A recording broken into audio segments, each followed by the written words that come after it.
Sebentar, kita record dulu ya. Assalamualaikum warahmatullahi wabarakatuh. Waalaikumsalam warahmatullahi wabarakatuh. Alhamdulillahilladzi an'ama alaina bi ni'matil iman wal islam wa ni'mati dakwah wa ukhuwah islamiyah wa nuridu fina bizilari ruhul jihad hatta iskariman aw musyahidan asyhadu an la ilaha illallah wa asyhadu anna muhammadan abduhu wa rasuluhu la nabiyya ba'dah. Rabbi israh li sadri wa yassir li amri wa hlul 'uqdatam min lisani yafqahu qawli. Rabbi zidni ilman warzuqni fahman. Rabbi anzilni munzalan mubarakan wa anta khairul munzilin. Alhamdulillah, puji syukur kehadirat Allah Subhanahu wa taala karena malam hari ini Allah izinkan kita untuk bisa sama-sama berjumpa Bapak Ibu semua untuk belajar lagi mengenai tema stroke ya. Jadi bulan ini adalah bulan materi tentang stroke ya, di mana ini adalah bagian dari promosi training stroke komprehensif yang diselenggarakan oleh Healthy Masri Academy di Jakarta, Makassar, Kolaka, dan juga buat Bapak Ibu yang mungkin tidak bisa hadir di ketiga tempat itu, Bapak Ibu bisa mengikuti secara online, gitu ya. Nah, jadi webinar TSK ini, webinar materi-materi tentang stroke ini adalah webinar promosi agar Bapak Ibu tahu seperti apa sih teknik terapi stroke komprehensif yang diadakan pelatihannya di daerah Makassar, Kolaka, dan juga Jakarta, serta online. Ada yang full online. Alhamdulillah, ada beberapa yang sudah daftar di Makassar, di Kolaka, di Jakarta, dan juga ada yang online. Jadi Bapak Ibu bisa ikuti dulu beberapa pertemuan-pertemuan ini agar Bapak Ibu tahu gitu ya. Nah, sebelum itu saya ingin tampilkan dulu eh, kegiatan kami ya, yang saya mengisi di beberapa tempat tadi.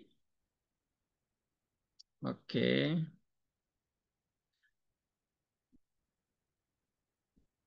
Baik. Bapak Ibu semua, insya Allah di akhir bulan Agustus ini, ya di tanggal 29-30 Agustus akan ada training stroke komprehensif yang berada di wilayah Makassar. Ya, acara pelatihan stroke komprehensif ini, training ini sebanyak 5 hari. Tapi offline-nya 2 hari, online-nya 3 hari. Nah, online itu fokus kepada pembahasan teoritis mulai dari diagnosa, fisiodiagnosis, ya, kemudian cara membaca hasil diagnosa dari QGC holistik, skill konsultasi, dan juga herbal untuk stroke.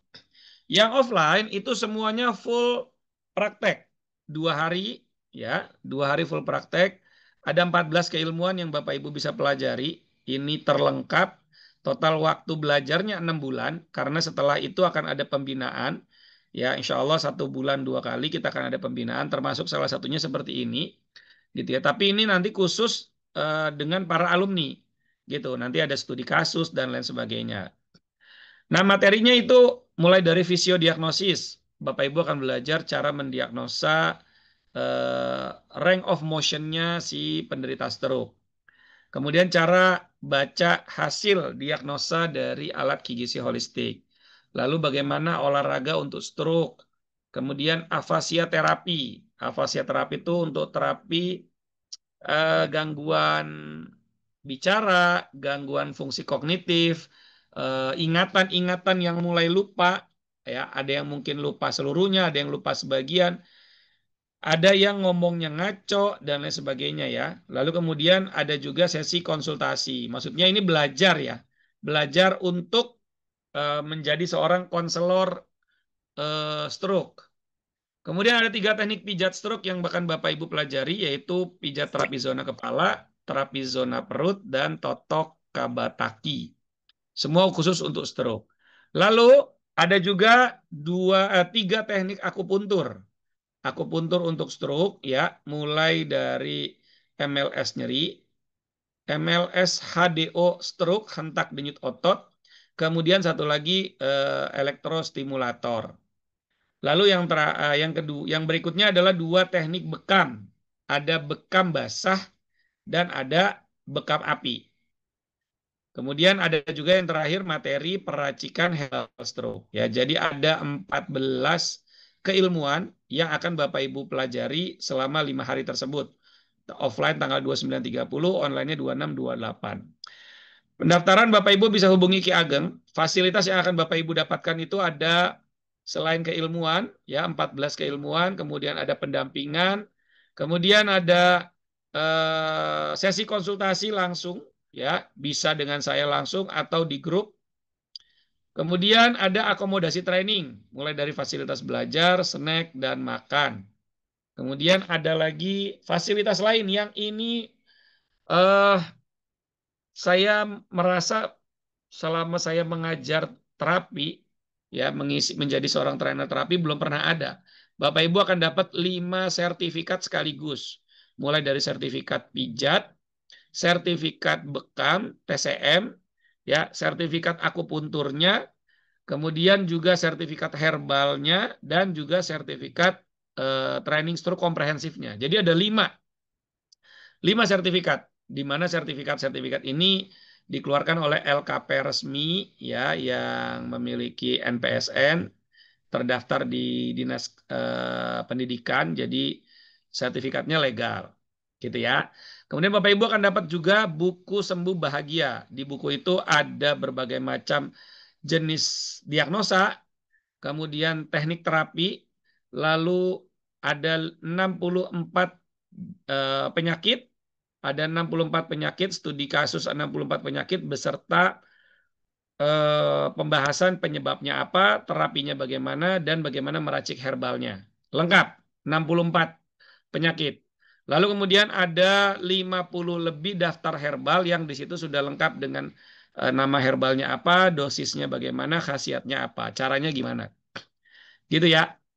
Kemudian dapat kaos polo, Bapak Ibu, kaos polo eksklusif dari HMA, ID card-nya Imani, bisa dipakai untuk bayar tol, bayar belanja di minimarket atau supermarket, ya. Dan yang lainnya senilai Rp850.000. Total fasilitas itu Bapak Ibu mendapatkan Rp19.650.000. Dan untuk trainingnya, investasinya hanya Rp3 juta. Bapak Ibu bisa daftar ini untuk 20 orang pertama.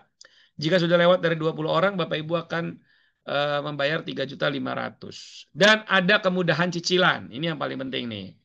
Nggak kalah pentingnya. Jadi Bapak Ibu bisa nyicil mulai dari 2 juta maksimal di 20 Agustus. Nanti Bapak Ibu akan langsung dapat akses recording training dari TSK sebelumnya, ya. Kalau Bapak Ibu bayar 2 juta itu akan langsung dapat 3 recording online-nya dan recording offline-nya 1 hari, di hari pertama, di mana itu ada teknik pijat dan akupunturnya di situ.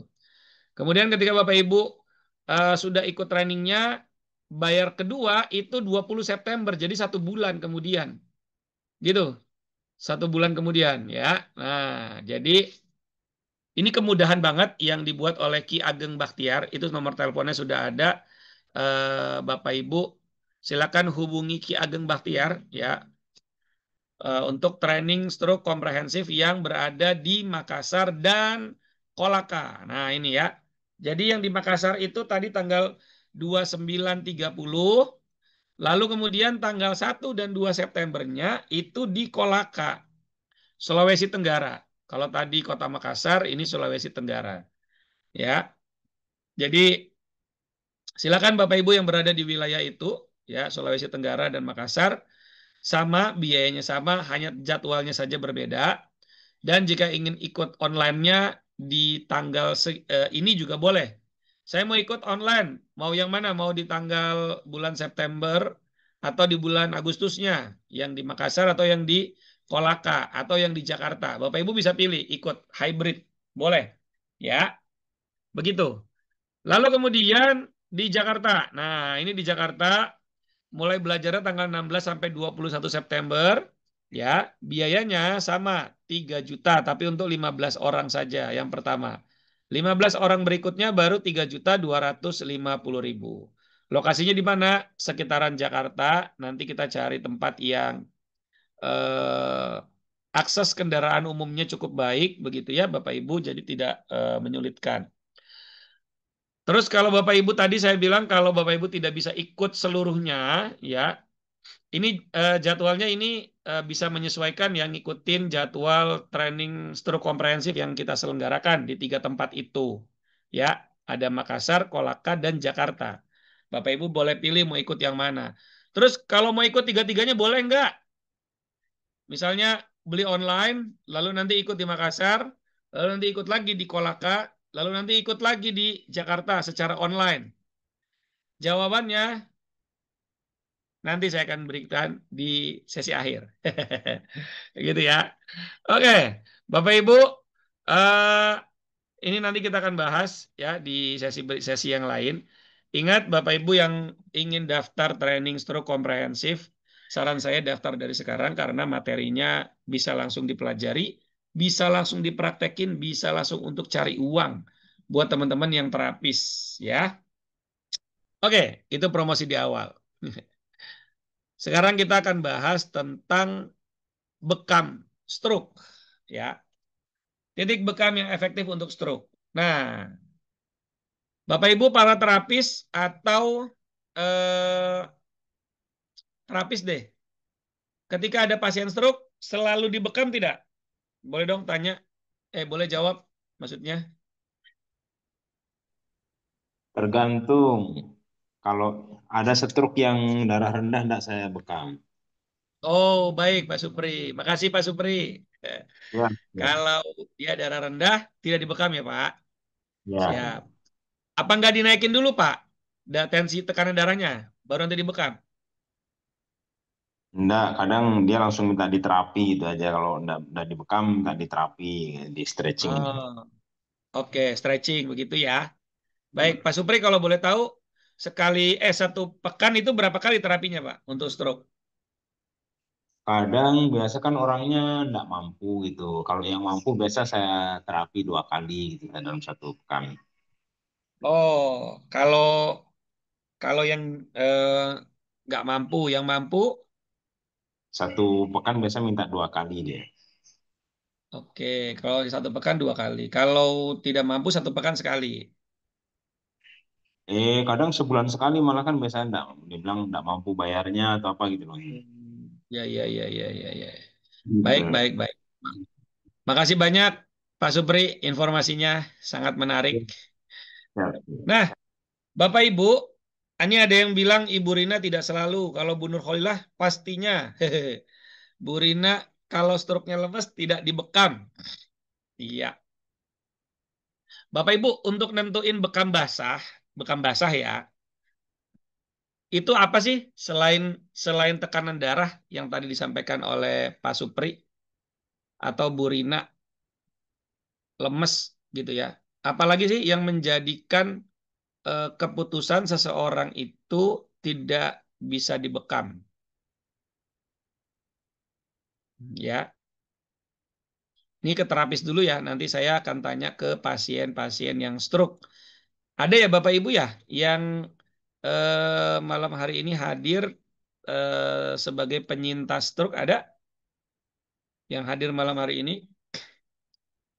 Tadi saya tadi maghrib itu saya dapat WA dari salah satu anggota komunitas sahabat pulih stroke gitu. Sahabat pulih stroke tiba-tiba lagi makan, saya dikirimin ini, dikirimin apa namanya gambar lidah langsung, gitu ya, dikirimin gambar lidah seperti itu sehingga saya lihat pasiennya bisa duduk, nah gitu ya. Oke, saya pengen tanya dulu nih Bapak Ibu, kita kan saling diskusi ya, ke terapis dulu nih. HB, oh yang menjadi salah satu penentu HB ya. Kalau nggak punya alat HB, gimana cara ngeceknya tuh? Ada yang takut lihat darah. Iya, jangan dilihat biasanya. Atau datang pasien ternyata minum pengencer darah. Betul. Penderita diabetes basah tidak boleh dibekam. Bisa, tapi hanya di punggung saja. Gitu kan, Ustaz? Siap, nanti dijawab ya. Kalau kurang energi, lemas, tidak dibekam basah. Bekam kering saja. Siap. Baik, Bapak Ibu semua. Saya mencoba ini ya. Apa namanya? eh, Nanti kita coba samakan persepsi. Walaupun saya yakin setiap Bapak Ibu para terapis atau tenaga medis mungkin ya atau tenaga kesehatan yang malam hari ini hadir punya pertimbangan-pertimbangan lain. It's okay gitu ya. Namanya keilmuan terapi itu banyak sekali ilmunya sehingga mungkin ilmu yang saya akan sampaikan ini belum update atau mungkin Bapak Ibu ada keilmuan yang terbaru ya Bapak Ibu bisa atau yang Bapak Ibu yakini lah ya Bapak Ibu bisa ambil itu sebagai decision ya keputusan untuk melakukan tindakan atau tidak. Nah, maka kita coba bahas dulu dari sifatnya. Sifatnya, karena ini bahasanya bekam basah dengan bekam kering. Sifat bekam basah itu apa sih Bapak Ibu? Sifatnya dia itu mengeluarkan apa? Kan jelas kalau mengeluarkan darah ya. Gitu. Jelas kalau mengeluarkan darah. Tapi sifat dari bekam basah itu dia bersifat apa? Mengeluarkan eh, mengeluarkan apa selain yang dimaksud darah? Mengeluarkan panas. Oke. Tidak sepenuhnya salah. Tidak sepenuhnya salah. Tapi akan lebih tepat ketika Bapak Ibu menjawabnya mengeluarkan panas berlebih. Nah, gitu. Excess ya, excess panas. Gitu ya. Kalau panas eh, saya juga kategorinya panas gitu. Saya kategorinya tuh lembab panas. Ya, nggak cukup hanya panas bahasanya, tapi adalah panas berlebih. Nah, itu yang paling penting. Memutuskan seseorang atau penderita stroke untuk dibekam, ya, mesti bukan hanya sekedar, oh ini eh, dingin, ya, atau lembab dingin, atau dingin kering, ya, kering dingin, ya, atau ini lembab panas, atau kering panas, gitu. Nggak cukup hanya sekedar itu, tapi mesti ada eksesnya dia. Berlebih atau tidak. Nah, lalu kemudian kalau bicara lemes, lemes itu bisa ekses dingin, bisa ekses panas. Ya, bisa panas berlebih atau bisa dingin ekstrim. Sama-sama lemes tuh. Gitu ya. Tensi tinggi itu bisa lemes, tensi rendah juga bisa lemes. Gitu kan? Ya. Nah, maka kita mesti lihat ini dalam kacamata yang lebih general, ya. Kecuali Bapak Ibu, sahabat-sahabat sehat, para terapis punya alat cek tensi, alat cek HB tadi ya, gitu ya, dan yang lainnya yang memungkinkan untuk melakukan mengambil keputusan tindakan terapi bekam. Nah, sekarang saya tanya deh ke Bapak Ibu para penyintas stroke. Apakah ada di sini? Pak Alirwan tadi ya? Sudah ya? Ada ya? Pak Alirwan dan mungkin Bapak Ibu yang lainnya. Boleh ditulis di kolom chat atau boleh menyampaikan langsung. Apakah Bapak Ibu yang penyintas stroke rutin melakukan bekam? Yuk, boleh dijawab. Silakan.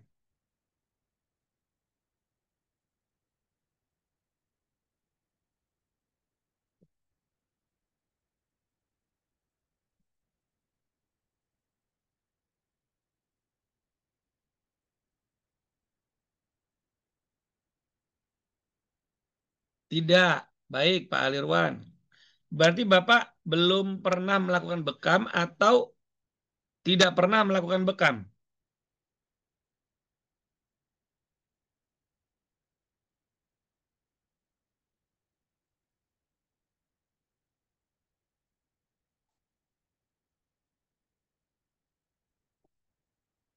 Oh, pernah. Baik, Pak Alirwan.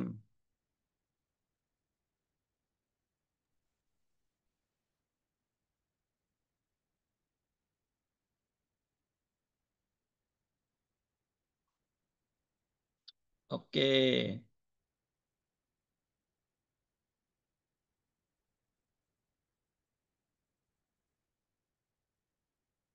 Pernah. Baik, Pak Sumarmo pernah ya. Oke, baik.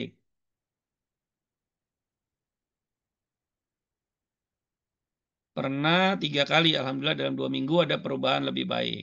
Oke. Sepertinya ada delay ya dari yang saya ini kan apa namanya dari yang saya sampaikan ya ke Bapak Ibu ya.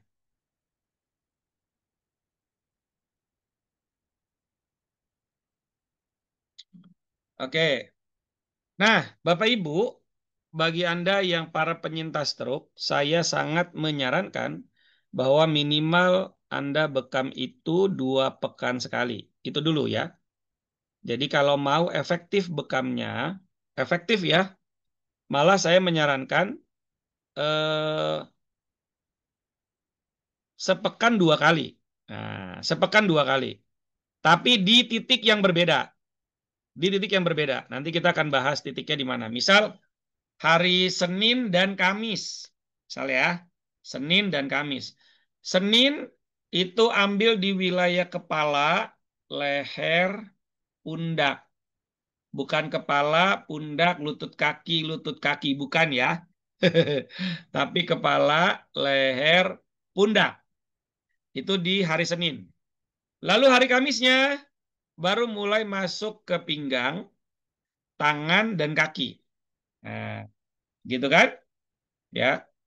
Lalu Senin besoknya lagi, ya, karena ini jaraknya 1 pekan, ya, ambil lagi di wilayah kepala, ambil lagi di wilayah leher, ambil lagi di wilayah pundak. Oke. Titiknya berbeda dengan titik Senin yang pekan lalu. Oke. Lalu yang kedua, pekan keduanya, hari Kamisnya di pekan yang kedua, lakukan lagi hal yang sama, tapi titiknya bergeser. Ya, titiknya bergeser. Jadi sepekan sekali, dan ambil titiknya itu nggak usah banyak-banyak, Bapak Ibu. Maksimal 5 titik saja atau 6 titik. Ya, 6 titik. Jadi jangan, ini sih saya ya, saya tidak bisa bilang jangan. Jadi ini yang saya lakukan, bahwa saya berbekam itu maksimal sekali 5 titik. Maksimal itu di 5 titik. Tidak lebih dari 5 titik itu. Ya. Karena Rasulullah itu justru beliau dibekam itu sering kalinya malah cuma 3 titik. Tidak banyak titiknya. Ya. Cuma memang orang Indonesia kadang kalau titiknya dikit, bayarnya sama dengan yang titiknya banyak, mending dibanyakin. Gitu. Ya. Karena dipikirnya jauh dekat sama gitu kan, ya mendingan jauh sekalian.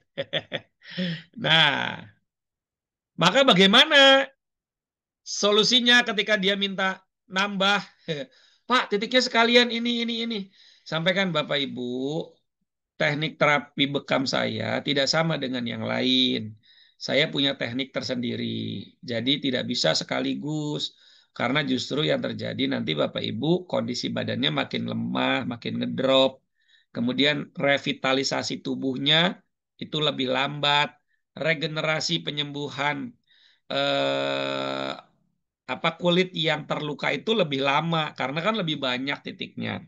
Gitu ya. Jadi sampaikan terakhir di penutupnya bahwa banyak atau sedikitnya titik tidak menentukan efektivitas bekamnya. Gitu ya. Bukan semakin banyak titik semakin bagus, semakin berdampak, semakin cepat sembuh. Tidak. Tidak begitu. Nah, bekam itu tidak begitu. Maka sampaikanlah hal seperti itu. Ini juga bagian dari edukasi. Gitu ya. Jadi apalagi misalnya saya biaya terapi bekamnya 1 titik 10.000. Ah, saya punya duit 200.000. Ya udah 20 titik. Ya itu berarti tidak pakai ilmu. Berbekam tidak pakai ilmu, tapi berbekam pakai duit. Berbekam pakai duit ya. Mohon maaf ya Bapak Ibu ya. Ini sih saya. Kalau Bapak Ibu melakukan seperti itu, ya nggak apa-apa gitu. Cuma sebaiknya berbekam itu memang pakai ilmu, bukan karena hanya pakai duit. Oh, karena punya duit banyak, ya udah bekam titiknya banyak. Ya, sebaiknya tidak seperti itu. Ya, karena fungsi bekam itu dia menstimulasi keluarnya beberapa hormon yang membantu regenerasi sel. Kemudian membantu proses membunuh kuman, bakteri, virus, menguatkan imunitas, memberikan rasa nyaman, memberikan ketenangan, gitu ya. Maka kalau bekamnya sekali banyak, ya sekali banyak bekamnya, ketemunya baru seminggu, 2 minggu atau 2 pekan sekali atau 3 pekan sekali atau sebulan sekali malah, itu efeknya tuh nggak banyak keluar tuh, gitu. Ya, misal hormonnya tadi kan bekamnya misalnya sebulan sekali hanya di tanggal sunnah. Sementara Bapak Ibu yang stroke ini kadang mengalami anxiety, kecemasan berlebih, susah tidur, imunitas menurun, butuh regenerasi sel yang lebih cepat dan lebih dahsyat. Maka justru bekam sepekan 2 kali itu menurut saya bagus. Walaupun tidak banyak titiknya yang diambil. Ya, gitu ya. Tidak banyak titik yang diambil. Nah, sekarang Bapak Ibu gini, kan kita pahami bahwa yang namanya manusia dia punya eh, 4 sindrom kalau di di keilmuan TCM gitu ya. Ada sindrom panas, ada sindrom dingin, ada lembab, ada kering. Nah, ini kan ada kita mesti menyeimbangkan, betul ya? Kita kan mesti menyeimbangkan. Nah,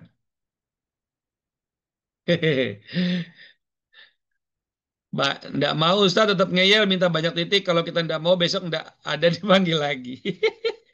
Ya sudah, ya nggak apa-apa. Tapi paling tidak kita udah berikhtiar, gitu ya. Kalau saya apa ya? Saya tuh punya prinsip gitu. Karena kalau orangnya nggak mau, kalau orangnya ikut ngatur, kalau pasiennya ikut ngatur, saya nggak mau nerapi. Gitu kalau saya. Kalau pasiennya ikut ngatur, saya nggak mau nerapi gitu. Ya udah cari terapi selain aja, nggak apa-apa gitu. Yang mau diatur kalau saya, kalau Bapak Ibu ya silakan, boleh gitu ya, nggak apa-apa.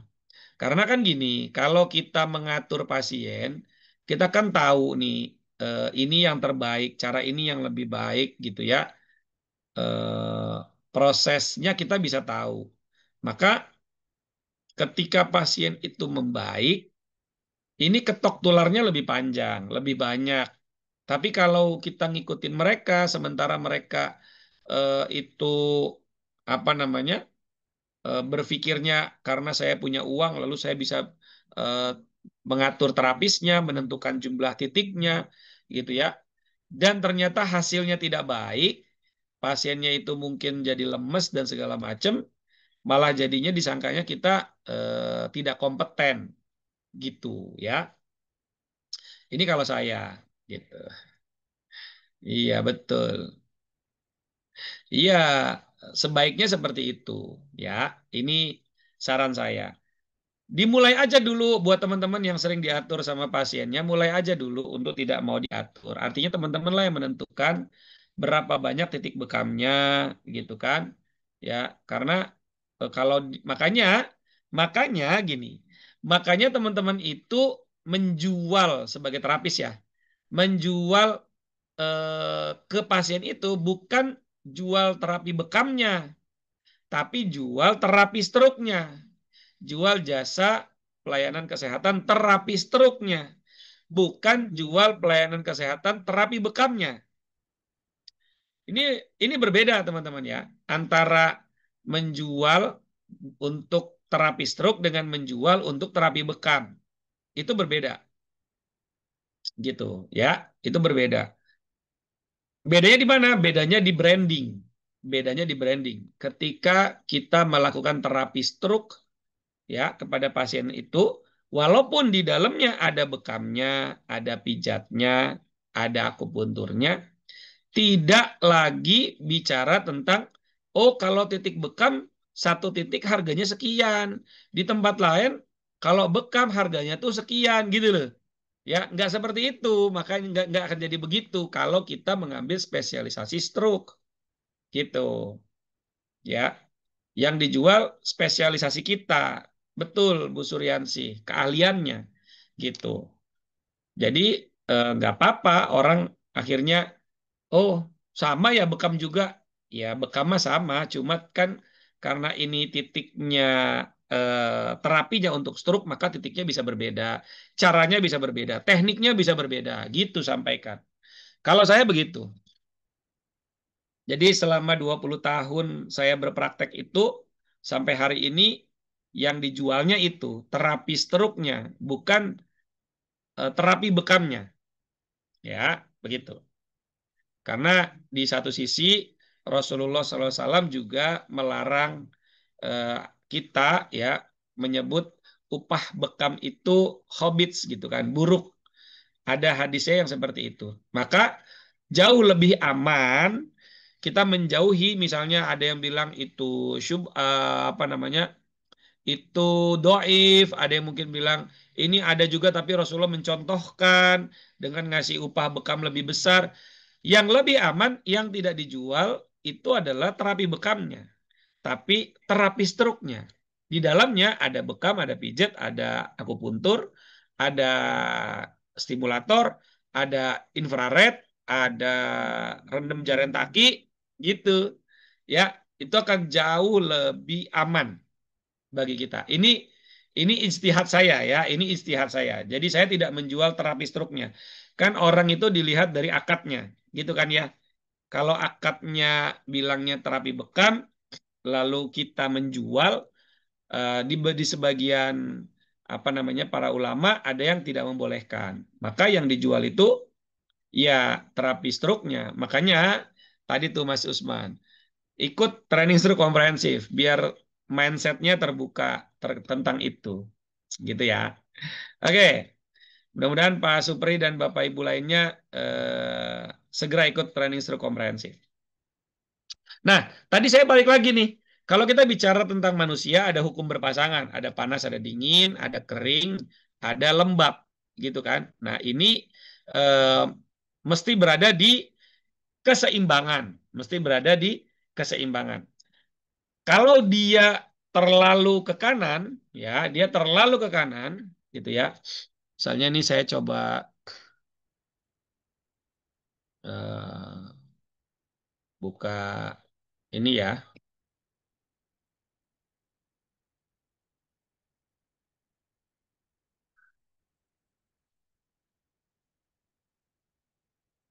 Oke, sebentar saya coba buka dulu. Hmm.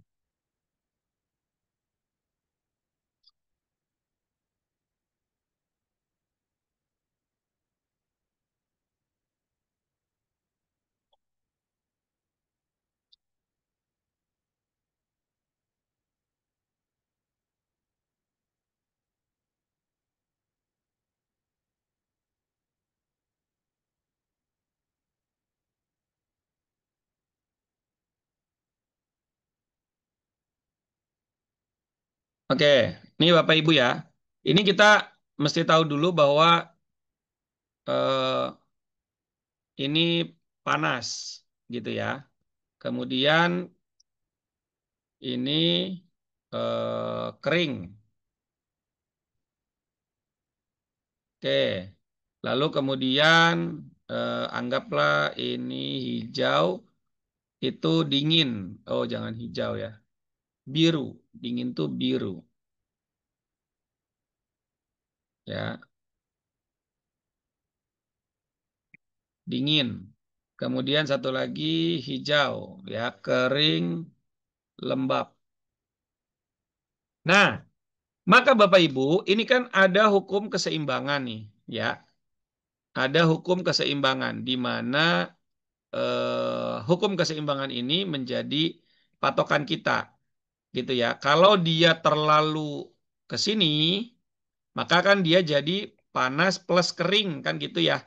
Panas sama kering.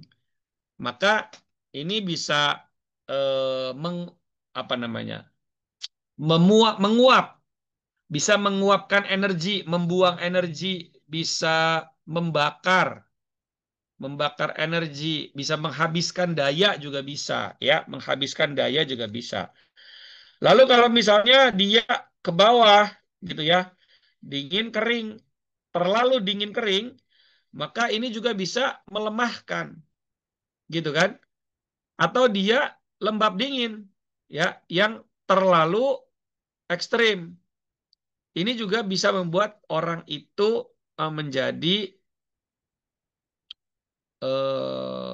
metabolisme tubuhnya sangat lambat, gitu, ya. Apalagi juga yang di sini lembab panas dan terlalu lembab panas. Ini juga energinya ada, tapi terlalu berlebih bisa menyebabkan salah satunya hipertensi juga bisa begitu. Jadi kita nggak bicara tentang penyakitnya, hipertensi, diabetesnya, ya, atau kolesterolnya gitu ya, atau HB rendahnya enggak, tapi kita bicara tentang konsep panas dingin, ya. Konsep panas dingin. Ini yang akan kita pelajari sebelum kita nentuin titiknya di mana. Nah, titiknya di mana? Maka Bapak Ibu, ketika ketemu dengan pasien yang lembab kering, saya tanya dulu deh, sebelum saya mau tanya ke Bapak Ibu, bicara tentang panas dan dingin. Panas dan dingin. Panas itu sering kalinya di atas atau di bawah, Bapak Ibu. Sering kalinya dia Di atas, di mana? Di di atas. atas. Kenapa di atas? Karena panas sifatnya menguap. Karena panas sifatnya menguap. Menguap itu pasti ke atas. Iya, Analoginya apa? Analoginya dengan apa? Dengan api. Betul ya, iya api. Pak Bagus Ya, ya? iya Pak. Api. Api itu dia memancarnya ke atas. Berarti organ yang bermasalah biasanya organ mana?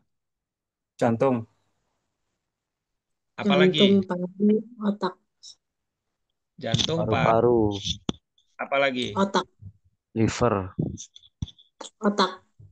Otak. Apalagi? Liver. liver ya, Liver tuh limpa, agak agak agak tengah ke ya. tengah tuh. Liver, limpa, pankreas tuh agak tengah. Apalagi? terus Ini, kecil, terus tenggorokan. ya, Esofaring, tonsil, jalur esofagus, amandel, tracheal, lidah, selain yang banyak, lendir, ya, lendir. Itu yang membuat orang itu bermasalah. Maka ketika ketemu dengan kasus-kasus yang terindikasi panas, tadi kan wilayahnya atas tuh. Maka sebaiknya yang dilakukan bekamnya di wilayah bawah atau atas? Atas. Hah? tas, Wah, bawah, Atas. Atas. atas. Prinsip pertama tadi, bekam basah sifatnya mengeluarkan panas berlebih. Di awal tadi, biar runut nih ya. Bekam basah itu sifatnya mengeluarkan panas berlebih. Oke, catat ya di situ ya. Ingat, catat yang penting-penting, jangan yang penting catat. Ya. Oke. Jadi bekam itu mengeluarkan panas berlebih. Artinya orang yang punya tipikal panas, organnya bermasalah, paru-paru, jantung, tenggorokan, amandel, tonsil, terus tracheal bermasalah, yang pakai selang sonde, bibir masih merot, kemudian banyak lendir ya di saluran pernafasan, atau sakit kepala berlebih, susah tidur, vertigo, ya, maka ini tepat untuk dibekam. Kan gitu ya. Atau mata. Matanya itu seperti ada tekanan. Ya, gitu. Itu tepat untuk dibekam. Berarti kalau misalnya di kondisinya dingin, pasien dengan kondisi dingin, ya, dia sifatnya kan turun, ya. Kalau dia dinginnya kering, kering itu sifatnya menghantar, membuang. Kering, tanah kering itu nggak ada airnya, ya, penguapan terjadi, ya, tanahnya retak-retak gitu ya, berarti dia kalau kering itu sifatnya membuang. Berarti kalau panas kering membuang panas yang berlebih sehingga metabolisme terlalu berlebih. Nah, kalau yang dingin kering dia sifatnya itu mengantarkan dingin ya, kemudian dibuang lewat bawah gitu ya. BAB, kemudian buang air kecil gitu ya. Nah, karena dingin itu sifatnya turun. Contoh keluhan yang menandakan bahwa orang ini dingin itu apa? Keluhan pasiennya. Jangan bilang geringgingan. Geringgingan itu apa? Kedinginan, jangan bilang kedinginan ya.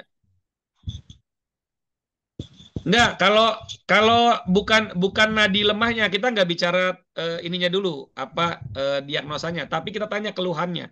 Dari keluhannya kita bisa tahu orang ini ada kemungkinan besar patut diduga dia dalam kondisi dingin. Tinggal dinginnya apa? Lembab dingin kah atau kering dingin? Gitu. Apa Beser, itu? Buang air kecil. beseran. Beser. Betul. Beser. Apalagi kalau dia besernya di malam hari. Ya. Besernya di malam hari. Terus mencret. Ya. Air, keluarnya tuh air. Sur gitu ya. Kalau kata orang mah sakit masuk angin gitu ya. Masuk angin. Angin itu kan bagian dari apa namanya? Dingin gitu ya. Kering, dingin. Nah, kemudian apa lagi? Keluhan apa lagi yang menurut kita ini kayaknya dia dingin kering. Bisa juga dia mengalami kebas. Ya, kebas, kesemutan. Muntah enggak. Muntah enggak. Kadang enggak masuk ke situ, ke apa namanya, ke dingin kering. Gitu ya. Enggak. Maka kita bisa tahu nih, oh orang ini salah satunya juga dari suara. Suara. Ya. Wasir tidak. Biduran enggak. Migrain enggak. Ya. Keluhan ya, dari keluhan. Kalau orang itu suaranya lemah, tatapannya kosong, kayak nggak ada harapan hidup, itu udah dingin tuh. Dingin aja. Ya, dingin.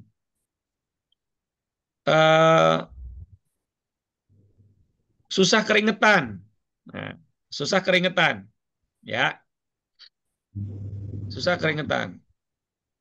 Akral dingin. Apa tuh akral? Pak Merdi.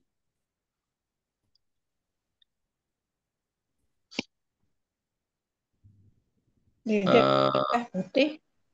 Enggak. Kenapa? Lidah putih. Lidah putih. Lidah Ya, putih. lidah putih. Bisa. Ya. Bisa lidah putih. Itu menandakan juga salah satunya kelembapan. Lembab apa dingin, dingin ya. Gitu. Nah, suara tadi ya, suara juga bisa masuk. Lalu sekarang kita kalau dengan kondisi begitu, maka titik bekamnya di mana? Apakah di bawah atau di atas? Di bawah. bawah. Titik ginjal. Ginjal Ustadi. Titik ginjal. Bapak Ibu, tadi kita sudah menyepakati bahwa bekam basah itu mengeluarkan panas berlebih. Sementara pasiennya yang datang patogennya dingin kering berlebih. Kalau kemudian dingin kering berlebih, maka ketika kita bekam basah, yang terjadi adalah semakin defisiensi. Karena panasnya malah makin dikeluarin. Bekam Gitu. kering, Ustaz. Moksa. Moksa bagus. Kop api bagus. Kop api itu bisa jadi sifatnya sedasi ya, atau juga bisa tonifikasi, menguatkan juga bisa, tapi juga untuk sedasi juga bisa. Infrared bagus, TDP bagus gitu. Ya, bagus. Tapi kalau bekam basah itu tidak tepat. Nah, bekam basah tidak tepat. Gimana kalau saya moksa dulu, saya kop api dulu, lalu saya bekam? Itu adalah seperti teman-teman mau gali lubang tutup lubang. apa? Gali Gimana, Pak? lubang tutup lubang. Gali lubang tutup lubang. Iya, betul. Gali lubang. Saya lagi nyari analoginya apa yang pas ya. Iya, gali lubang tutup lubang. Teman-teman masukin panas, dikeluarin lagi panasnya gitu. Belum merata panasnya dikeluarin lagi. Ya, sama aja bohong gitu ya. Nah, maka di kondisi begitu, area mana yang kalau kita mau bekam? Kan kita udah clue-nya tadi. Kalau dingin kering itu sifatnya turun, berarti di wilayah bawah. Kalau tetap kita mau bekam basahnya di bagian mana? Alah. Bagian punggung ke atas. Punggung. Gitu. Punggung ke atas. Pangkal bawah leher, pangkal pundak Ustadi. Nah, dari mulai pangkal pundak, leher, sampai kepala. Gitu ya. Nanti titik-titiknya baru kita akan bahas belakangan ya. Kita nentuin dulu loh. Ini kita masih menentukan, kan gini. Ingat 3 asas kesembuhan yang selalu saya bahas. Tepat diagnosa, tepat tindakan, tepat obat herbal. Kalau diagnosanya aja udah salah, tindakannya bisa salah. Sekalipun itu bekam. Gitu. Tapi ada yang bilang, ya ini karena sunnah, sesalah-salahnya bekam sunnah, tetap ada khasiatnya. Enggak juga. Enggak gitu ya. Enggak gitu. Itu namanya bekam tanpa ilmu. Ya, itu namanya bekam tanpa ilmu. Dan teman-teman akan dimintai pertanggungjawabannya nanti ketika membekam tanpa ilmu. Gitu. Mentang-mentang bekam itu sunnah, lalu orang lagi koma dibekam. Nggak bisa. Ya, nggak bisa. Orang tensi 60/70 dibekam. Nggak bisa. Orang tensi 220/190 dibekam. Ya nggak bisa. Jebol. Gitu. Bukan salah bekamnya, salah kita yang tidak mengawali dari menegakkan diagnosa. Gitu ya. Oke. Jadi bekam itu sama seperti pisau. Kalau dipegang di tangan yang tepat, maka insya Allah jadi manfaat. Kalau dipegang di tangan yang salah, maka hasilnya juga bisa tidak bermanfaat atau malah membawa keburukan bagi pasiennya. Gitu. Lalu ada lagi yang kondisi yang ketiga, yaitu dingin, lembab dingin. Lembab dingin yang sebelah kiri bawah. Ya, sebelah, kalau dari teman-teman sebelah kanan bawah ya berarti. Kiri bawah juga ya. Gitu. Ke sini kan ya. Berarti tetap wajib ditensi dulu. Ya sebaiknya Jam begitu. 7 ya, Pak. Kenapa Ibu? Bu Mila? Biasanya di posisi jam 7 katanya. Apanya tuh? Lembab dingin. Oh, ya jam 7 jam 8 lah, iya. Posisi kiri bawah, iya. Tadi kan ada gambarnya ya kan tadi kan saya ngeluarin coret-coretannya gitu. Bukan gambar lah ya, coretan aja. Di posisi lembab dingin. Di posisi lembab dingin ini biasanya keluhan yang kita lihat dari perawakan tubuh dulu deh. Perawakan tubuh orangnya kayak gimana biasanya? Orang yang punya kategori lembab dingin. Kurus, Biasanya perawakan tubuhnya tuh apa? kurus. Oke, Kurus sebelum dan masuk kurus dan lemes. kurus, lemes. Baik, sebelum masuk Bungkuk. situ, biar kita tahu, Bapak Ibu, analoginya begini. Bapak Ibu tahu kanebo? Kanebo tahu? Tahu ya Ya, kanebo tahu. ya? Oke. Tahu, Kanebo Ustaz. itu bisa nggak kita pakai buat ngelap kalau dia kering? Nggak bisa. Enggak. Nggak bisa. Dia harus diapain? Dia harus diapain? Dibasahin dulu. Dibasahin dulu. Ketika dibasahin, kita pegangnya itu kondisinya basah atau lembab Lembab. atau kering? Lembab. Lembab. Berarti lembab itu sifatnya apa sih? Menyimpan apa dia? Nyimpan dingin. Menyimpan cairan. Menyimpan cairan. Ya. Lembab itu selalunya menyimpan cairan. Gitu ya. Iya. Contoh buah. Labuh misalnya. Labu hijau tuh. Labu siem. Labu Ya, siem siap. tuh kan.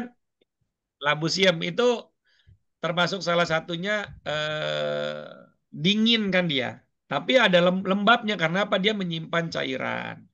Gitu ya. Dia menyimpan cairan. Maka biasanya cairan tersimpan itu di atas apa di bawah? Bawah. Bawah. Cairan, air berjalannya ke atas atau ke bawah? Bawah. Ke bawah. Awal. Berarti kalau kita masuk sekarang ke analogi orangnya secara perawakan, maka orang yang menyimpan cairan dan berada di posisi bawah, kayak gimana orangnya? Bengkak.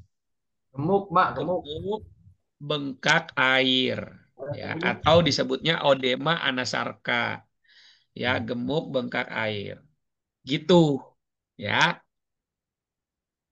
Oke, jadi apa namanya? Jadi kalau dengan kondisi orang yang kita temui atau yang pasiennya datang atau kita datang ke rumah itu, pokoknya kita ketemu pasien di sesi itu, dia ternyata secara perawakannya gemuk, kakinya bengkak, dipencet nggak balik gitu ya. Lalu berat badannya sangat tidak proporsional, maka indikasinya adalah lembab dingin. Ginjal. Oke. Nah, belum ke ginjal dulu. Kita lagi bahas dulu titik bekamnya di mana. Ketika dalam kondisi seperti ini, keputusan kita jika ingin mengambil tindakan bekam, titiknya di bagian mana? Atas atau bawah? Bawah. Bawah. Bawah. Oke, siap. Yang milih bawah, angkat tangan. Saya bawah. Yang milih atas, angkat tangan. Yang milih wallahu a'lam, angkat tangan. Boleh ada pilihan wallahu a'lam, boleh ya. Nah, kita kan tadi, saya ulang lagi ya. Saya tidak bosan-bosan untuk sama-sama mengulang lagi. Bahwa sifat dari bekam basah mengeluarkan panas berlebih. Orang ini kondisinya lembab dingin. Lembab dingin. Maka kalau kita bekam di bawah, maka yang bagian bawah semakin ekstrim dinginnya. Paham ya? Semakin dingin ekstrimnya. Kenapa? Karena panasnya nggak dimasukin, malah dikeluarin. Yang terjadi, satu, menyebabkan semakin defisiensi kondisi tubuhnya. Ya, makin lemes, kortisol bisa keluar banyak. Bahkan bagi penderita stroke, mengembalikan energinya sangat lama sekali, bisa 2-3 hari gitu. Kalau dibekamnya di bagian bawah. Apalagi di SOP-nya PBI, Perkumpulan Bekam Indonesia, orang yang mengalami odema anasarka itu kontraindikasi tetap, tidak boleh dibekam di titik itu. Gitu ya. Nggak bisa, apalagi dia menderita hipoalbumin. Ya, hipoalbumin berarti ada kemungkinan orang ini ginjalnya bermasalah, kreatinnya tinggi, paru-parunya bisa kerendam cairan, jantungnya mungkin bisa bengkak, ya, atau daerah perutnya itu udah penuh dengan cairan. Nah, itu sangat perlu kita cermati, teman-teman. Jadi jangan sampai pasien yang kita mau terapi, ya, malah justru karena salah diagnosa, akhirnya salah tindakan terapinya. Sampai sini paham, teman-teman ya? Kalau mungkin ada yang berbeda dalam eh, dalam situasi tadi, lalu pengambilan keputusannya berbeda dalam bekam, nggak apa-apa, it's okay, ya, it's okay karena ini bukan ilmu akidah gitu ya, jadi boleh-boleh saja berbeda, ya. Tapi dari analogi itu, teman-teman, kita coba mengambil garis merah. Dengan kondisi begitu, ya tidak bisa dibekam basah. Kasih masuk panas dulu supaya dia jadi kering, supaya dia jadi memuai. Kemudian dikasih energi di ginjalnya. Nah, energi di kandung kemihnya. Energi di proses metabolisme keringatnya. Gitu. Ya. Orang bisa keringetan itu ketika metabolisme pembakaran lemaknya berjalan bagus. Salah satu yang membuat metabolisme pembakaran lemak itu bermasalah adalah karena kurangnya kolagen. Nah, gitu. Ya, jadi sama kan? Ya. Jadi kita bisa mengambil satu garis merah tuh, benang merahnya. Oh, ternyata kalau pasien itu bengkak di bagian kaki, ya, maka tidak layak dia dibekam untuk bekam basah. Bukan cuma di kakinya, tapi di pinggangnya juga jangan. Gitu. Ya, oke. Cara memberi energi, semua yang bersifat panas dimasukin. Kalau pakai unsur pemanas, misalnya pakai TDP, ya, alat TDP itu pemanas, infrared, moksa. Kalau pakai akupuntur ya dikuatin organ ginjalnya. Kalau pakai alat stimulator berarti ditonifikasi titik ginjalnya atau meridian ginjalnya. Kan gitu ya. Nah, jadi mulai dari KI 1 sampai ke atas itu dikuatin ginjalnya dengan jarum akupuntur, ya. Nah, itu juga bisa. Gitu. Jadi konsepnya mesti begitu. Lalu sekarang di jam berapa? 10.11 kalau kata Bu Mila ya. Lembab panas. Ya, lembab panas. Orang-orang yang menderita lembab panas secara postur seperti apa sih? Orang-orang yang menderita lembab panas, teman-teman.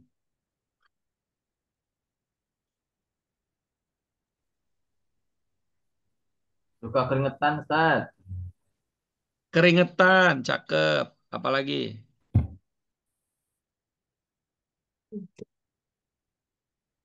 Batuk-batuk. Ini nih, lembab panas. Sini nih, 2 nih. Batuk-batuk, Ustaz. Secara postur gimana? Proporsional posturnya kan. tubuh besar, berotot. Nah, tuh Bu Rina tuh. Besar, berotot, lantang suaranya. Ya, salah satunya contohnya adalah saya. Saya tuh salah satunya lembab panas. Ya, energinya ada gitu ya. Energinya ada. Matanya kadang memerah, ya. Matanya kadang memerah. Lalu kalau dari lidahnya tebal tapi merah gitu ya. Ada papila-papilanya. Nah, gitu ya. Tidak ada belahan apa namanya? Belahan longitudinalnya atau belahan transversalnya nggak ada gitu ya. Retak-retaknya nggak ada. Nah, lembab, panas gitu ya. Tapi kalau terlalu ekses bisa juga. Kulit wajahnya bisa memerah, ya bisa gitu ya. Keluhannya ya sakit di wilayah mulai dari dada ke atas, ya dada ke atas, sering batuk, asma, ya itu juga salah satu contoh lembab panas, kelembapan. Jadi si paru-parunya lembab, dingin, kedinginan dia lembab, maka kemudian jadi sesak napas, begitu ya. Jantung terlalu berat bekerja itu juga bisa menyebabkan jadi napasnya juga susah. Nah, maka kalau kondisi begitu, area keputusan kita dalam mengambil area titik bekam bagian mana? Bagian atas atau bagian bawah? Bawah. Bagian atas tadi. Atas, Ustaz. Yang Atas. atas. Bagian atas. Kenapa bagian atas? Biar hawa panasnya keluar, Ustaz. Menguap. Ya, Bukan menurunkan panas. ya, membuang panas, bukan menurunkan panas. Kalau turunin panas pakai tempra, Ini panas dingin, Ustaz. ya. Tapi membuang panas, ya, membuang panas, gitu, ya.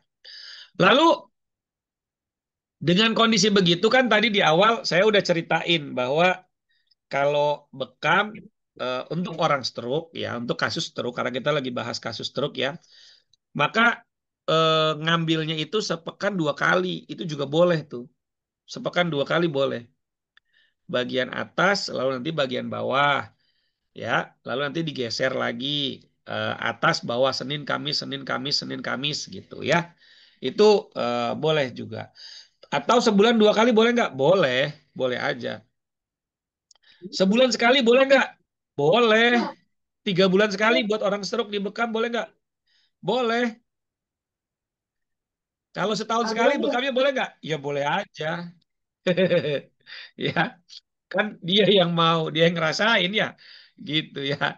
Anjuran kita, nah bekamnya sepekan bisa sekali atau 2 kali, gitu ya. Sekarang kita masuk ke titik bekamnya. Nah, kenalan dulu sama ini salah satu pasangan saya yang akan nemenin saya latihan pijat. Ya. Jadi teman-teman, kalau misalnya ada di wilayah atas, ya, kita lagi mau ngambil di wilayah atas. Ini whiteboard ya. Bentar. Oh, bisa dihapus.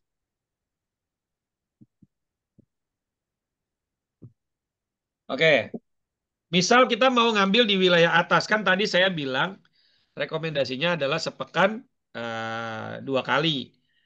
Bagian hari Senin pertama, hari Senin di pekan pertama itu kepala, leher, pundak, ya. Lalu yang kedua bagian pinggang, tangan sama kaki, gitu ya. Lalu pekan berikutnya ulang lagi kepala, leher, pundak. Oke. Lalu hari Kamisnya pinggang, tangan sama kaki. Maka titiknya gimana? Nah, di kepala itu teman-teman ada beberapa titik yang bisa dipakai untuk terapi stroke. Ya. Satu di tengah-tengah, ya.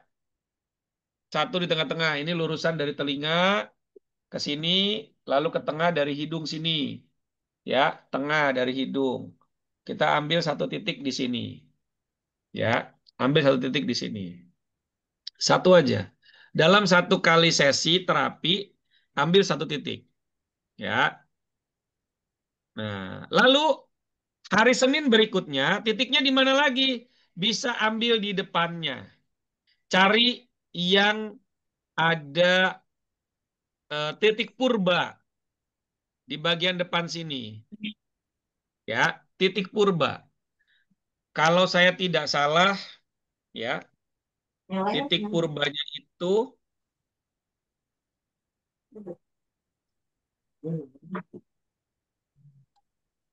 berapa jari sebentar ya? Kalau di tangan saya,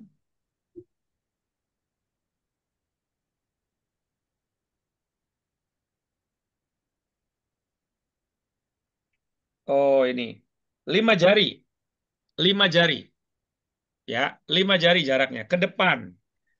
Tetap lurusan dari telinga, dari hidung ke atas, 5 jari dari belakang. Oke, 5 jari. Saya tidak pakai 5 cun, 2 cun, 1,5 cun, enggak. Bapak Ibu punya jari, ya udah pakai jari, ya, gitu ya. Ya, oke. Karena kan ini bukan pembahasan TCM. Kalau pembahasan TCM ya pakai bahasa TCM. Ambil di sini. Ya kan? Ini pekan pertama, ini pekan kedua. Nah, pekan ketiganya di mana? Ambil di samping. Sini, ya. Lalu setelah selesai, ambil lagi di sini bisa. Bisa nggak? Salah satu aja. Misalnya pasien itu mengalami migrain. Bisa ambil di titik yang dia mengalami migrain. Kanan ya kanan, kiri ya kiri, gitu. Ya. Lalu pekan berikutnya lagi bisa ambil di belakang. Ambil di belakang, ya, tepat di bagian yang menempel ke lantai ketika tiduran. Jadi kalau kita tiduran nih, maka bagian yang menempel ke lantai itu adalah bagian titik bekamnya. Gitu. Sampai sini paham teman-teman?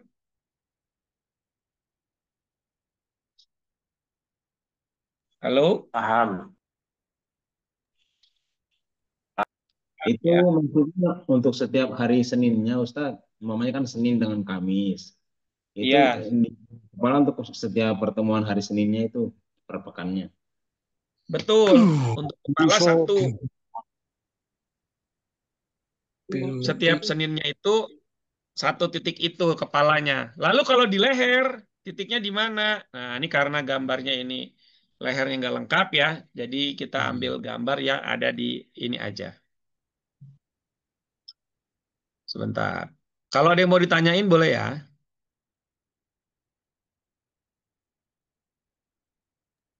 Itu ya, isi Ustadz, kalau Ya, yang silakan. dipekam, ya, isi mau tanya, kalau yang dipekam bagian bawah, kemudian setelah selesai bagian bawah, bagian atas punggung perlu dipekam nggak? Kalau tadi saya sampaikan gini Bu Upat, jadi titik bekamnya itu 3 sampai 5 titik. Satu sesi Bu. Ya. Maka dibaginya 2. Misalnya Senin dan Kamis. Senin itu kepala, leher, pundak. Kamisnya pinggang, tangan, kaki. Nanti diulang lagi hari Senin Apa berikutnya Ustadz? Apa? kepala. Ya, Apa ini bukan yang stroke apa Ustadz? Tadi ya, tadi yang bekam bawah itu Ustadz. Apa nih bukannya yang nanya masalah stroke. Yang nanya masalah bekam yang bagian bawah itu, yang dingin itu. Hah, itu nanti kalau udah selesai maksudnya dalam waktu itu juga itu nanti atasnya perlu dibekam nggak gitu bagian atas gitu. Maksudnya saya bagian apa pundak gitu. Bagian paru itu ya. perlu dibekam Kita nggak? coba batasin dulu gini. Kita coba batasin dulu topiknya ya supaya kita nggak melebar. Oh Jadi gitu.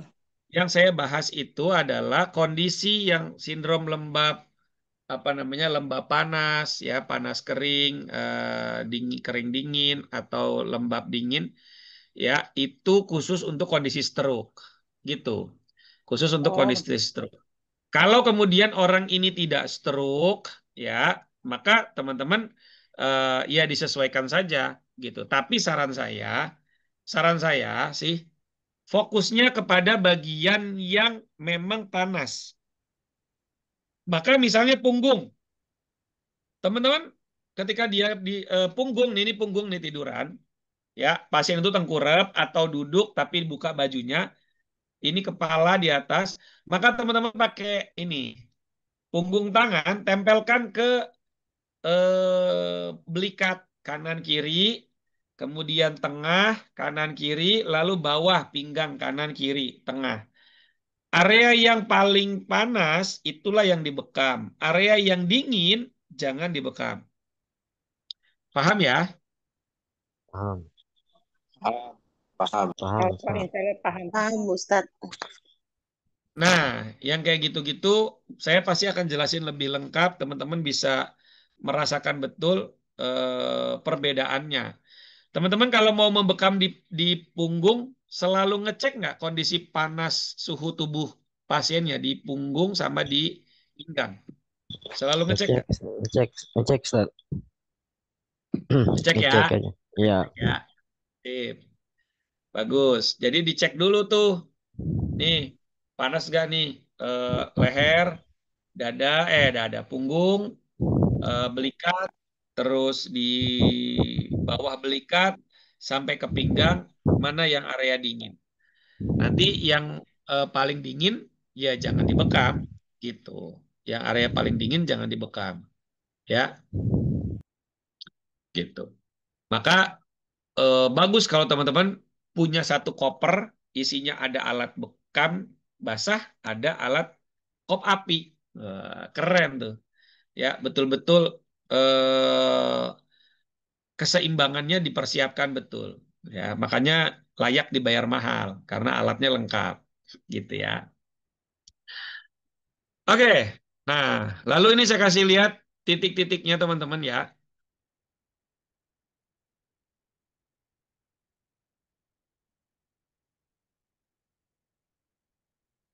Ini saya kasih lihat titiknya. Nah, ini saya ambil titiknya dari titik sunnah SOP PBI. Yang dimaksud tadi leher. Nah, ini teman-teman, ini kita perdalam lagi ya. Jadi kalau leher, misalnya hari Senin minggu pertama, ambilnya yang ini. Oh, biar sama warnanya deh. Ya, minggu pertama yang ini. Ya, lalu nanti minggu kedua bawahnya yang ini, ya. Gitu. Nanti minggu ketiga balik lagi ke sini karena kan ini titiknya bisa 2 pekan sekali ketemunya jadinya. Gitu ya. Nah, lalu sekarang yang titik kedua. Nah, ini teman-teman, jadi alhamah itu ya atau wasatur ra'as atau al-ra'as atau ar-ra'as gitu ya. Itu bagian puncak kepala ya. Atau yang ditumbuhi rambut ya, yang ditumbuhi rambut. Maka titiknya tadi tuh bisa digeser-geser karena titik bekam untuk kepala banyak. Kemudian yang di daerah punggung atas, karena kita mau ngambil di hari Senin itu ngambilnya fokus di sini, maka bisa tadi kepala 1, ya, leher 2, sudah 3 titik, 4 kahil, ya, nah udah cukup nih. Terus pekan keduanya, Senin keduanya bisa ngambil kepala tapi yang di belakang sini, gitu ya. Kemudian ngambil yang di sini, ya, gitu. Nah, di sini ngambil bisa berapa titik? Bisa 2 titik di sini ngambil, gitu, ya. Oke. Lalu Berikutnya, ini di hari Kamisnya. Ini ceritanya bekamnya Senin dan Kamis ya. Lalu berikutnya teman-teman bisa ambil di Al-Warik. Nah, ini kalau di pijat Kabataki Mastakaraga, ini namanya titik piramid nih. Ya, ada titik piramid di bagian sini. Ya, ini efektif sekali untuk kemampuan menopang tubuh, ya, berjalan. Ini Al-Warik nih. Kadang di sini ada perlengketan otot di sini nih.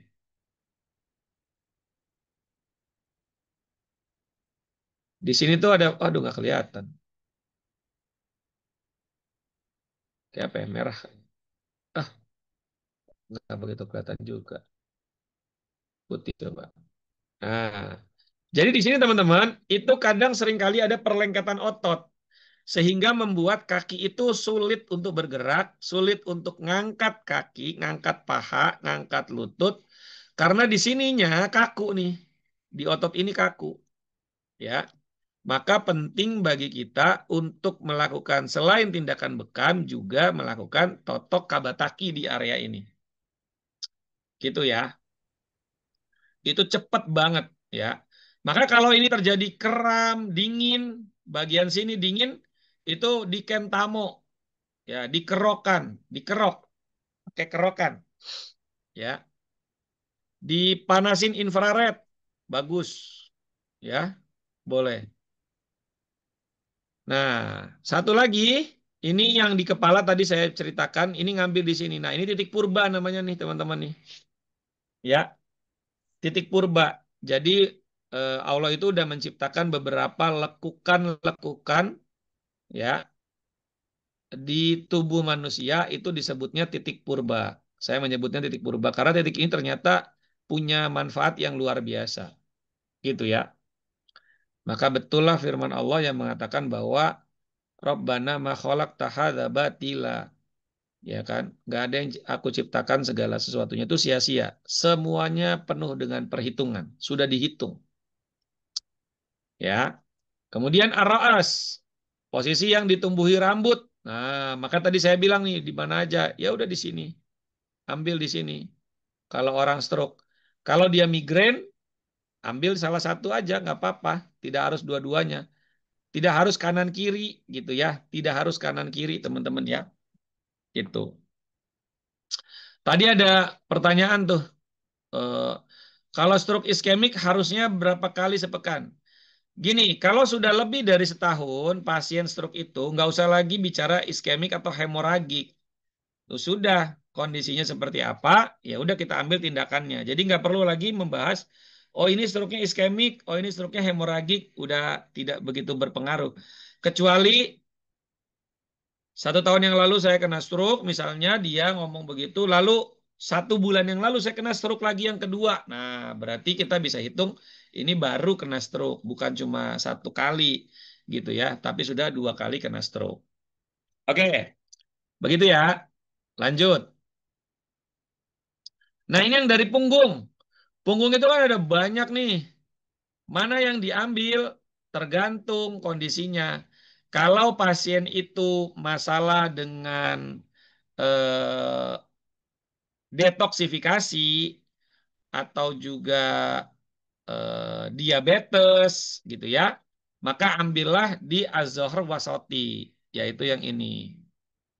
Gitu ya, 2 titik. Tapi kalau dia masalah dengan ginjalnya, maka ginjalnya masih dikuatin, bisa ambil di bagian sini ya, Kotanul Alawi. Ya, bagian ini. Nah, kalau dia tidak bermasalah dengan pipis, lancar, bagus, tapi perlu kekuatan di kaki, maka ambil di titik ini. Kotanul Sufla. Ya. Oke. Ini Mumugit sudah. Ya. Nah, yang di bawah. Yang di bawah, ambillah yang berada di perbatasan antara Pak Selamat Raharjo, HP-nya tolong dicek. Ini mencoret-coret layar, Pak. Ya. Jadi ini ada pertemuan dari tulang apa ini namanya nih? Jari telunjuk sama jempol. Ya, ketemu gitu ya. Nah, ambillah di sini. Ya, Zarul Qodam pakai titik apa namanya? Pakai ukuran kop yang lebih kecil gitu. Jangan sampai terlalu ke atas di sini. Ya, gitu. Karena ini ada arteri dorsalis pedis. Agak ke bawah lagi sedikit. Ya, oke. Lalu titik mana lagi? Kalau kan kemis pertama ini, lalu kemis kedua ambil yang mana untuk bagian bawahnya? Bisa ambil bagian betis. Bisa ambil bagian betis. Gitu, ya. Aman. Ambil bagian betis, aman. Ya. Nah, yang paling penting adalah penentuan titik bekam itu, teman-teman, mesti tepat. Mesti tepat. Jangan sampai salah. Kemudian cek elastisitas kulit pasiennya. Jangan sampai ketika kita mau bekam, pasiennya tidak punya daging, begitu dikop, ditarik, seluruh kulitnya masuk ke dalam kopnya. Ya, gitu. Saya pernah juga ketemu dengan pasien yang kayak gitu, ya, karena udah nggak ada dagingnya, gitu ya. Nah, jadi seperti itu teman-teman. Oke, sampai di sini dulu. Ada yang ingin ditanyakan soal titik bekam untuk stroke, ya.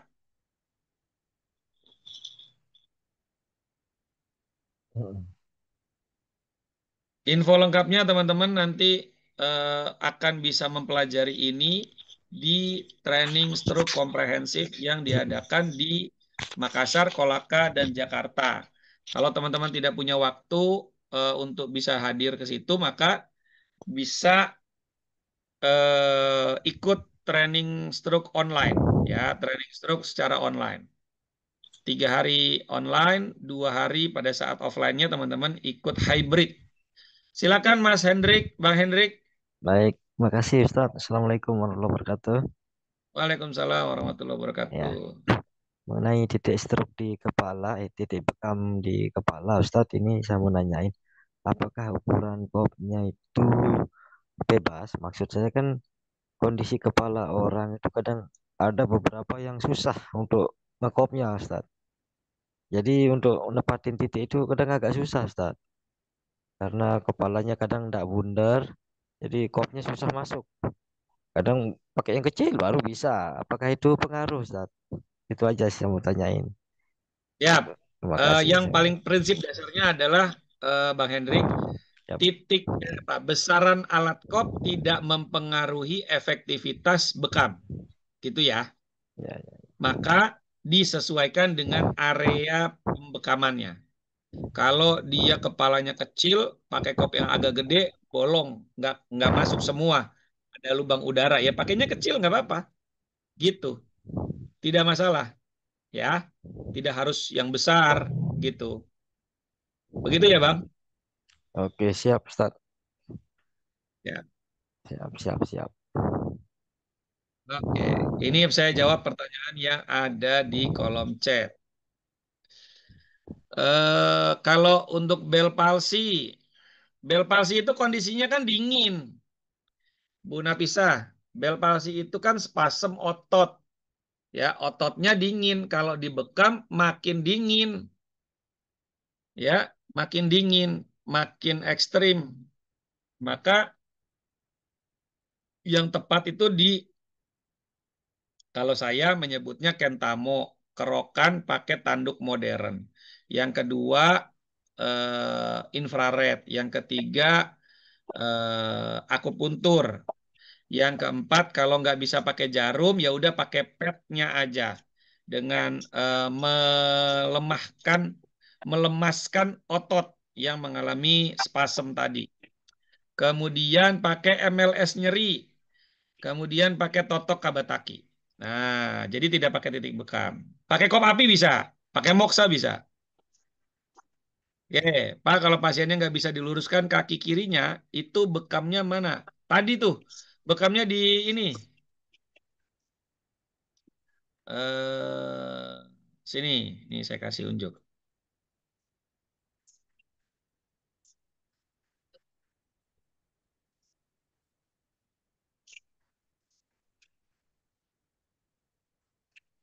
Oke, nih Alwarik ya Bu. Kaki kirinya tapi di posisi tengkurap lebih bagus ya. Kalau nggak bisa tengkurap ya udah miring. Ya, miring. Ambil di sini nih, di Alwarik. Ini yang bikin otot kakinya narik ke atas nih. Nah, itu. Tapi mesti dipastikan si lututnya itu bisa digerakin. Patella lututnya itu bisa digerakin. Kalau patella lututnya bisa digerakin berarti tidak ada masalah dengan lutut. Dia masalahnya berarti di otot ini, otot paha, otot pantat. Maksudnya ya, otot bokong, samping. Begitu.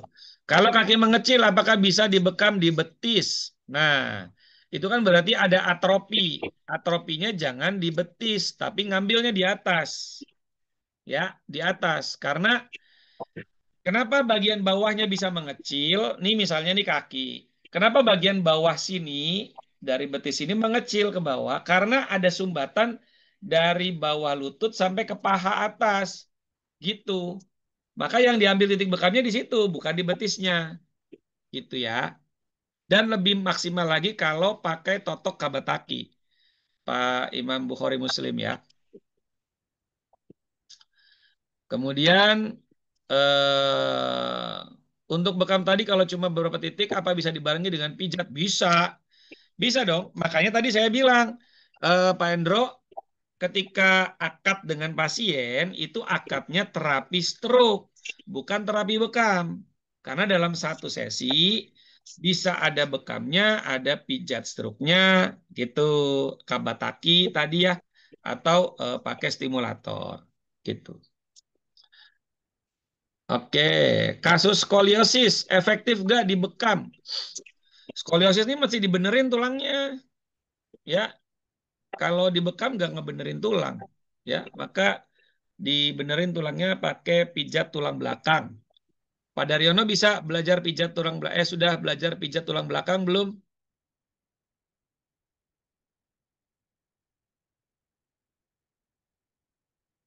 Belum. Saran saya belajar, Pak. Ya, kalau ada training-training di dekat tempat Bapak boleh ikut, tapi kalau Bapak agak susah dan mungkin ini Bapak bisa beli e-course saya. E-course stroke komprehensif. Nah, bisa juga dengan PAZ, monggo kalau ada terapis PAZ di sana. Tapi kalau mau apa namanya Pak Daryono sebagai terapis misalnya atau sebagai ayah yang punya anak skoliosis atau apa, maka saran saya belajar. Salah satunya dengan saya ada e-course pijat tulang belakang, ya. Jadi bisa apa namanya Kak Nisa bisa tulis ini apa di kolom chat nomor telepon kalau teman-teman mau beli e-course. Jadi saya punya 19 e-course dengan ratusan video, ya lebih dari 200 video, di mana teman-teman bisa belajar secara online menggunakan YouTube, ya bisa diakses kapanpun sepanjang waktu lifetime, gitu ya. Nah, harganya cukup murah. Untuk pijat tulang belakang itu harganya cuma 99.000, ya. Videonya sudah bisa langsung dipelajari Pak Daryono. Jadi saran saya beli e-course lalu nonton sambil praktek. Jangan cuma nonton doang, tapi langsung sambil praktek. Begitu. Oke. Siap. Terus pertanyaan ini yang terakhir nih dari Bu Suryansi ya. Kaki kanan kaku dan kaki kiri lemes. Apakah kaki kiri dibekam juga, Ustadz? Ya boleh, dua-duanya boleh. Gitu ya. Tapi kalau misalnya dia stroke apa bukan ini Bu Suryansi? Kalau Stroke, stroke, Ustadz. Stroke. Hah? Stroke, Ustadz. Stroke. Yang stroke-nya Ya. kanan. Stroke Yang kanan. kanan. Oke. Berarti yang kanan kaku itu ambil di paha, yang kiri lemes bisa ambil 4 jari bekamnya ya. 4 jari di bawah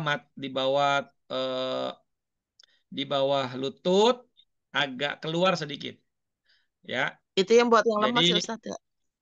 itu buat yang lemesnya. Bisa ambil di situ ya.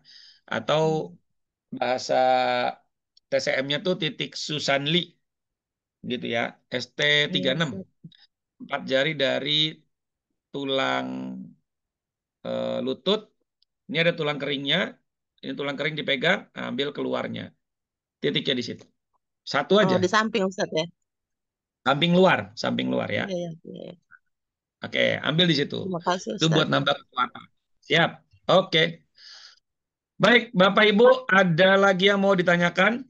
Kalau tidak ada, saya mau sampaikan ada satu informasi bahagia buat Bapak Ibu semua.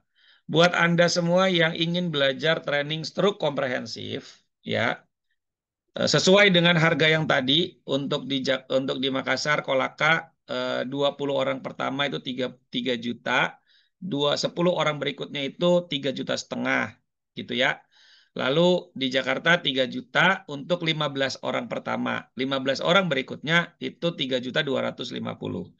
Nah, buat teman-teman semua yang ingin ngambil kelasnya dan eh, apa namanya membayar cicil, saran saya ya lakukan paling tidak sampai besok siang. Saya akan kasih hadiah buat teman-teman. Bonusnya itu ini. Nih, saya kasih lihat ya teman-teman ya.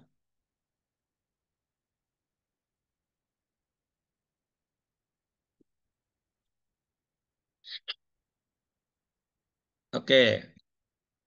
Jadi saya alhamdulillah atas izin Allah sedang menulis buku e-book ya. E-book itu buku elektronik. Ada 10 buku, tapi yang sudah bisa diakses oleh teman-teman ada 5 buku. 1, 3 bulan bebas hipertensi. 2, 3 bulan bebas diabetes. 3, panduan 3 bulan bebas kolesterol.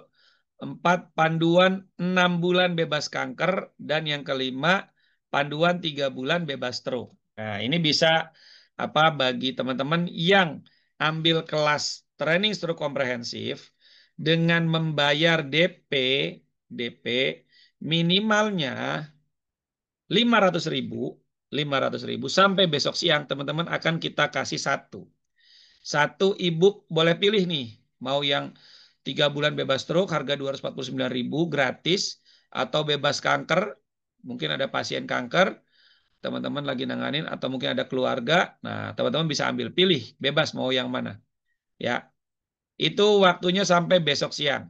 Tapi kalau teman-teman misalnya bayarnya 1 juta sampai besok siang, teman-teman bisa pilih dua e-course ya, 2 e-course. Oke. Satu lagi, kalau teman-teman bayar DP-nya malam hari ini juga, ditunggu sampai jam 24.00 ya. Sebelum jam 12 malam, silakan hubungi Ki Ageng atau hubungi admin tadi Kanisa ya. Saya daftar langsung bayar DP 1 juta malam hari ini juga. Teman-teman bisa dapat 3 e-course. Oh, lebih banyak ya. Lebih banyak. Dapat 3 e-course. Tapi kalau kemudian teman-teman ngerasa saya kayaknya pengen dapat 5 e-course-nya nih, gimana caranya? Maka teman-teman langsung bayar lunas malam hari ini juga. Langsung kita kasih akses 5 e-course. Nilainya lebih dari hampir 1 juta. Coba hitung aja. 150 kali 3 aja 4,5. Tambah 500 berarti hampir 950.000. 945.000 totalnya. Teman-teman bisa gratis aksesnya, bisa langsung didapatkan ini. Gitu ya. Jadi tidak ada yang saya tahan-tahan. Teman-teman bisa belajar semuanya ya. Tinggal bagaimana saya kayaknya belum ada nih duitnya untuk sebanyak itu. Ya udah deh, saya DP-nya 500.000 dulu deh malam hari ini, boleh nggak? Boleh, teman-teman. 500.000 DP malam hari ini kita kasih 1 e-course. satu ebook ya, satu ebook. Kalau misalnya, nah ini saya mau tambahin lagi. Kira-kira mau nggak ditambahin lagi bonusnya? Kalau saya tambahin lagi bonusnya mau nggak?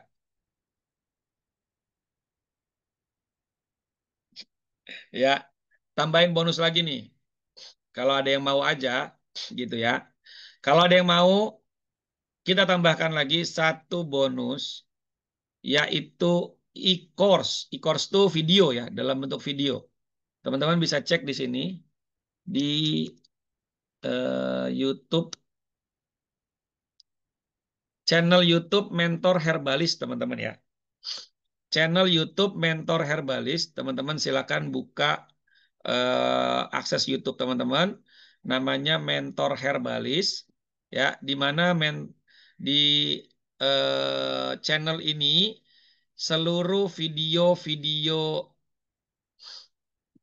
training itu saya masukkan di sana untuk teman-teman bisa belajar aksesnya, gitu ya. Oke, siap, Masya Allah ya. Kalau teman-teman ya apa namanya bayar lunas training stroke komprehensif untuk yang di Makassar dan Kolaka serta Jakarta untuk yang offline ya, offline. Teman-teman akan saya berikan satu akses e-course untuk pijat stroke. Nah, pijat stroke nilainya 99.000. Tadi ada yang udah beli tuh. Beli e-course pijat stroke. Ya, 99.000. Tapi kalau teman-teman ikut training stroke komprehensif yang offline, teman-teman bisa dapat ini. Nah, nih playlistnya nih. Lihat ya, ini kan yang gratis semua. Nah, ini playlistnya yang berbayar. Pijat stroke. Mana pijat stroke? Nah, ini terapi stroke. Ada 17 video. Ya, ada 17 video. Teman-teman nih sebelah kanan lihat. Assalamualaikum warahmatullahi wabarakatuh. Kembali lagi bersama saya di Hasbi di training online untuk pembelajaran. Sebentar. Sinyalnya agak berat.